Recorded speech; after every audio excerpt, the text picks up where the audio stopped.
ہر طرف صرف خاموشی تھی، نہ کوئی جانور، نہ کوئی زندگی کا نشان۔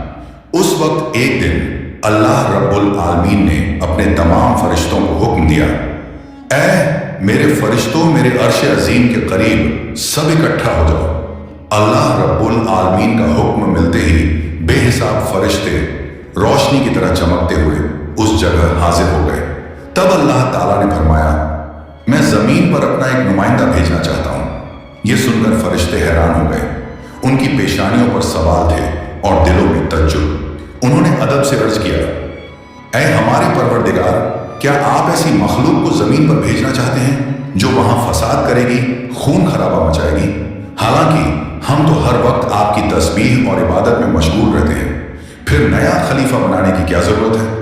ان کی بات سن کر اللہ رب العالمین نے فرمایا، اے میرے فرشتوں، میں وہ جانتا ہوں جو تم نہیں جانتے، کون میری عبادت کرے گا اور کون نافرمانی۔ اس کا علم صرف میرے پاس ہے، میں نے تم سے مشورہ نہیں مانگا، صرف بتایا ہے۔ اللہ تعالیٰ کی یہ بات سنتے ہی فرشتوں کے دل کانپ اٹھے۔ انہوں نے اپنی غلطی محسوس کی اور فوراً توبہ کر لیا، پھر سجدے میں گر کر اللہ سے معافی مانگ لی۔ پھر اللہ تعالیٰ نے اپنے 4 عظیم فرشتوں کو بلایا، حضرت جبرائیل، حضرت میکائیل، حضرت اسرافیل اور حضرت عزرائیل علیہ السلام۔ حکم ملتے ہی اللہ رب العالمین کی بارگاہ میں حاضر ہوئے۔ سب سے پہلے اللہ نے حضرت جبرائیل علیہ السلام کو حکم دیا، اے جبرائیل، زمین پر جاؤ اور وہاں سے ایک مٹھی مٹی لے کر آؤ جس سے میں اپنا خلیفہ پیدا کروں گا۔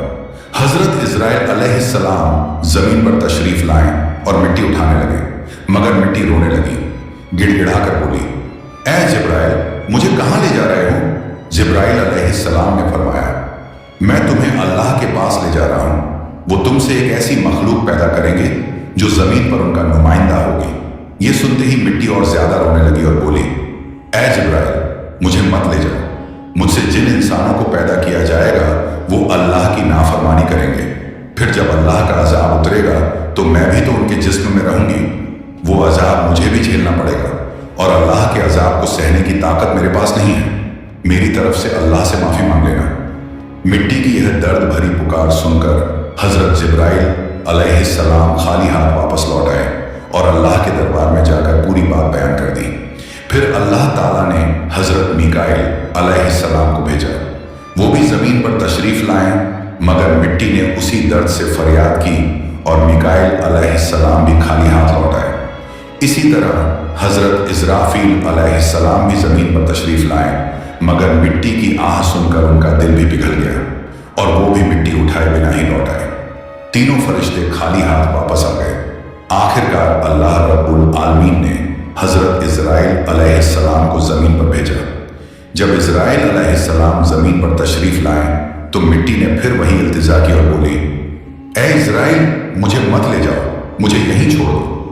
لیکن عزرائیل علیہ السلام نے فرمایا، اے مٹی، میں تمہاری بات پر لوٹ نہیں سکتا کیونکہ مجھے اللہ کا حکم ملا ہے اور میں اپنے رب کے حکم کی خلاف ورزی کبھی نہیں کروں گا۔ یہ کہہ کر انہوں نے مٹی اٹھائی اور اللہ کے دربار میں لوٹ آئے۔ اللہ تعالیٰ نے بہت خوش ہو کر فرمایا، اے عزرائیل، کیونکہ تم نے میرا حکم پورا کیا، میں تمہیں ایک خاص ذمہ داری دیتا ہوں، انسانوں کی روحیں قبض کرنے کی ذمہ داری۔ عزرائیل علیہ السلام نے عرض کیا، اے اللہ، جب میں انسانوں کی روح نکالوں گا تو ان کے گھر والے مجھ سے نفرت کریں گے اور مجھے ہی الزام دیں گے۔ اللہ تعالیٰ نے فرمایا، تم فکر مت کرو، ہر موت کے لیے میں الگ الگ سبب بنا دوں گا، کوئی بیماری سے جائے گا، کوئی حادثے سے تو کوئی بڑھاپے سے، لوگ تمہیں الزام نہیں دیں گے۔ یہ سن کر عزرائیل علیہ السلام کا دل مطمئن ہو گیا اور پھر فرشتوں نے اللہ کے حکم سے اس مٹی کو مکہ شریف کے قریب ایک پہاڑی پر رکھ دیا۔ برسات کی بوندوں سے وہ مٹی بھیگتی رہی، دھوپ سے سوکھتی رہی اور یوں کئی سال گزر گئے۔ آخر اللہ کی قدرت سے اسی مٹی سے حضرت آدم